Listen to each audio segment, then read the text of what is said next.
I'm just being real. Some of y'all, you like, they doing this to me, they doing that. You let them. I just want you to know, you pour all this into people and they still ready to fire you. You put all this into people and they still ready to divorce you and go get with somebody else. They put all this into you and the people you love, you lost, and then they didn't show up for you like you showed up for them. When they experienced loss, you was there. Now you experience loss and they not there for you. But I'm telling you, it's your fault. You set it up like that. You allowed them to do that. And now I'm trying to tell you moving forward, you need to stop. All right, who knows you got more in you and you're supposed to be at a different space in your life right now? All right, I'm gonna do it this way. Okay, do me a huge favor. We're not taking notes today. We're taking steps. All right, please do me a favor. Don't write no notes down. Like, don't write down no information. The only thing I want you to write down is steps. Does that make sense? And I told you the reason why I'm starting with you and the reason why I'm here first is because it's people like me is the reason why you're not where you're supposed to be.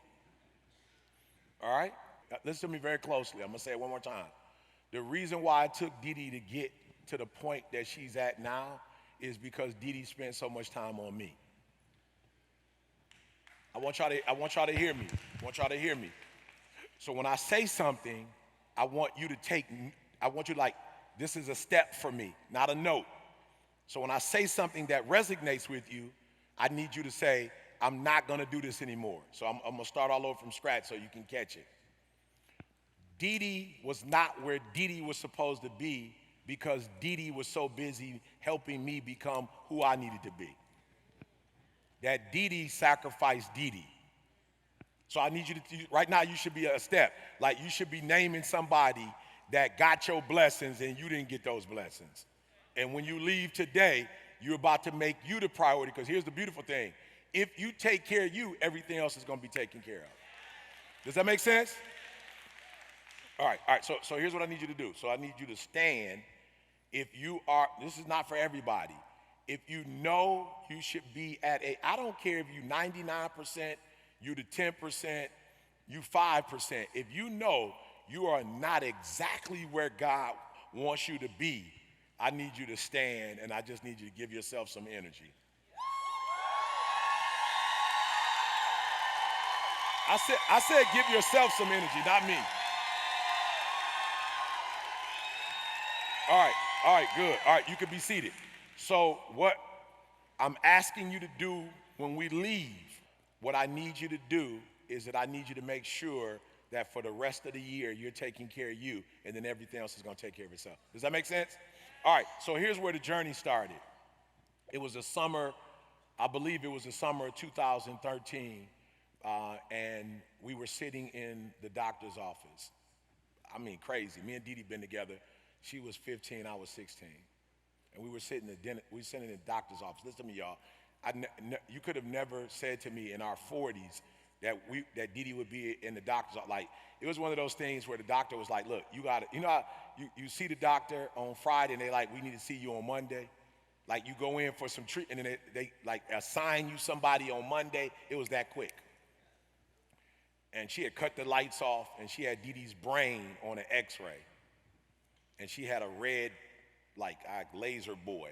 And she showed Dee Dee her brain and she went 1, 2, 3, 4, 5, 6. And she showed Dee Dee 6 lesions on her brain. And I was like, what does that mean? And I was like, she has multiple sclerosis. And it was so crazy because I remember her telling Dee Dee that, Dee Dee Midwest. Dee Dee didn't flinch, she didn't budge. And so she started explaining to her what the disease was. I promise y'all, craziest thing. The lady told Dee Dee, the doctor told Dee Dee, Dr. Ward, she told Dee Dee, you're gonna have to take off work for the next 3 to 6 months so that we can kind of figure out what's going on. And that's when Dee Dee cried. And the doctor was like, hold up for a minute. You look like you got insurance. She's like, I do have insurance. She said, look like your husband got a good job. She said, he does have a good job. She said, then why are you crying? And she was crying because she was going to have to stop working. And her identity was in a nurse. I need y'all to hear me before we get started. I'm gonna walk, you're gonna get some energy, but I wanna walk you through it. Dee Dee, this is where everything changed for Dee Dee. This is when the journey began for Dee Dee. This is when I realized how selfish I was, because when I started doing my homework to figure out what MS was, the only thing, like, it wasn't a bad diet, it wasn't she drank or she smoked, it was stress related. And I knew, I knew that like 100% stress, I knew I was responsible for about 50, 60% of it. And I knew it started at a very young age when she first allowed me into her life, and when she made the commitment to help me to become the best motivational speaker and the best whatever I am in the world. I want to make sure you're hearing what I'm saying. She poured into me so much that she didn't pour into herself, and it got to a point where it became like, are y'all hearing what I'm saying? And so I'm saying a large percent of the stress that you're going through, a large percent of what you're going through has nothing to do with you. It has everything to do with what you're doing for somebody else. And I'm telling you, I'm on stage to tell you to stop. I'm on stage to tell you quit doing all of that. I'm on stage to tell you to take care of you. I'm on stage to tell you that you need to make you a priority. And all these other people that's stressing you out, you getting sick, you about to die, they gonna still be alive. And some of them gonna get into another marriage. And some of them else gonna call somebody else mama. Are you hearing me? And some of them gonna call somebody else boss. And you're gonna be dead in your grave, and the person that put you in your grave is still gonna be alive enjoying themselves. If you are ready to take control of the next 20 years of your life, 30 years of your life, 40 years of your life, and you really wanna be what God will have you to be and do what God wants you to do, and you ready to make you a priority, please put your hands together for you. All right, I'm ready now. If we don't have a clicker, is there somebody that are y'all able to show my slides? All right, so let's go to the very first one. I'm just gonna walk y'all through this real quick, and we gonna get you some help. I just wanna walk y'all through it because you laughing, but like Dee Dee, a lot of you have given up your fearfully and wonderfully made. You've given up, I know the plans that I have for you, said the Lord of hosts, and you've given it up to make sure somebody else was straight. Let's go to the next one. I'm talking about Dee Dee put in work. She put in work with this one right here. She put in work. I watched her braiding her hair. I watched her trying to figure out what hair texture. Like, it's, you know what I'm saying? Like, it ain't just braiding. You got to figure out which texture, which chemicals to use. I watched her with this one. As she went from middle school trying to find herself to high school, I watched her. Jada went to college. Let's go to the next one. She put in work. She put in work with this one right here. She put in work. Right? She put in work. Listen to me. This don't have nothing to do with Dee Dee. This don't have nothing to do with Jalen and Jay. I'm about to show you what you're doing wrong, and we're going to go through this journey together to help you get on the other side. Is that all right? Is somebody ready to become the 1% that God called you to be? I'm just being real. Some of y'all, your life, you like, they doing this to me, they doing that. You let them. I just want you to know, like you pour all this into people, and they still ready to fire you. You put all this into people, and they still ready to divorce you and go get with somebody else. They put all this into you, and the people you love, you lost, and then they didn't show up for you like you showed up for them. When they experienced loss, you was there. Now you experience loss, and they not there for you. But I'm telling you, it's your fault. You set it up like that. You allowed them to do that. And now I'm trying to tell you moving forward, you need to stop. You need to stop. You need to stand up for yourself, and you need to say, God, I'm ready to receive what you have for me. I'm just going one more time. Is anybody ready when we leave today? Are you ready to accept your new reality? It's about to be a new reality. I'm telling you, all you got to do is shift your mindset. And I watched Dee Dee do it. All right, now Dee Dee went to a whole nother level, and she raised somebody that wasn't even hers. Let's go to the next one. She raised somebody that wasn't even hers. I watched my wife. Go to the next one. I'm sorry, go to the next one. I want to show y'all something. She raised me. I'm just saying. We were at the dinner table yesterday, and she said, how many kids you got? She said, I got 3. I said, sweetheart, you got 2. She said, I got 3.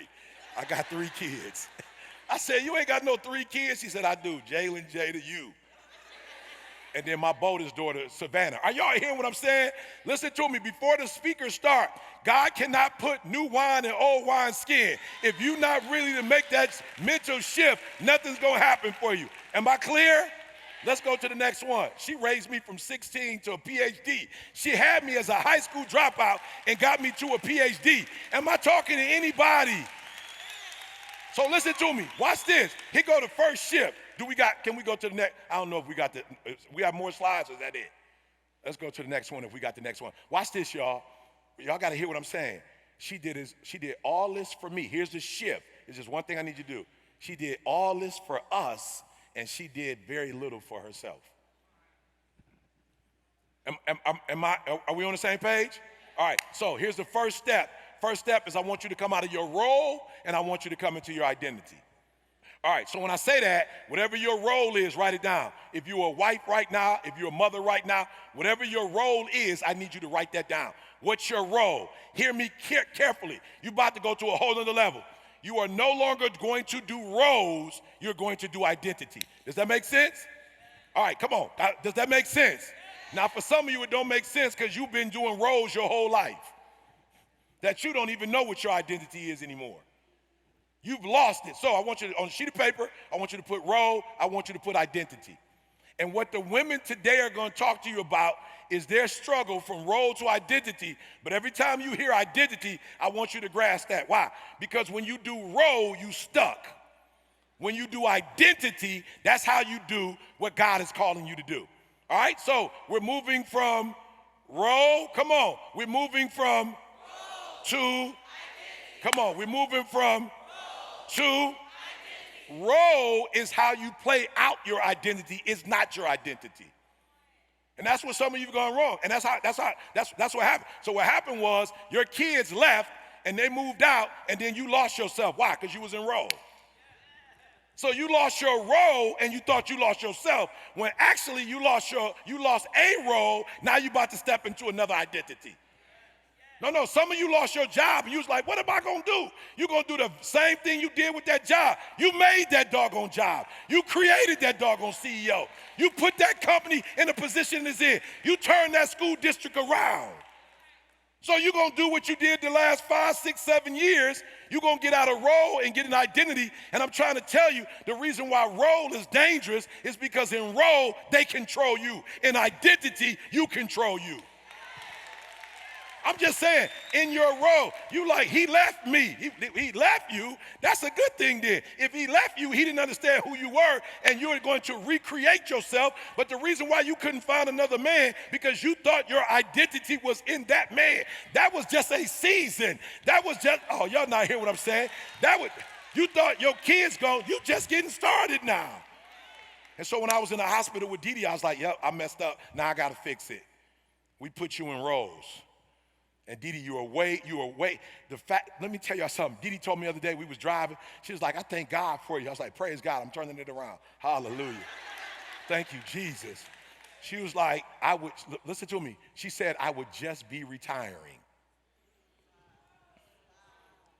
She said, this year, I would just be retiring. I've been on the road with you for the last 10 years. Listen to me, y'all. Bump Didi being on the road. She going to be on stage today. Why? Because now she's in her identity and not her role. I'm like, they don't need to hear from me. They need to hear from you. You was the one that created this. They getting secondhand smoke. They sitting here, me telling them what I did. You need to be showing how you did it. You need to be showing how you made this. You need to show them your standards. You need to show them your boundaries. You need to show them what you did to create all of this. They don't need to hear from me. They need to hear from you. Does that make sense? So listen to me. I got a couple more things, but I got to make sure. We're stepping out of, and we're stepping into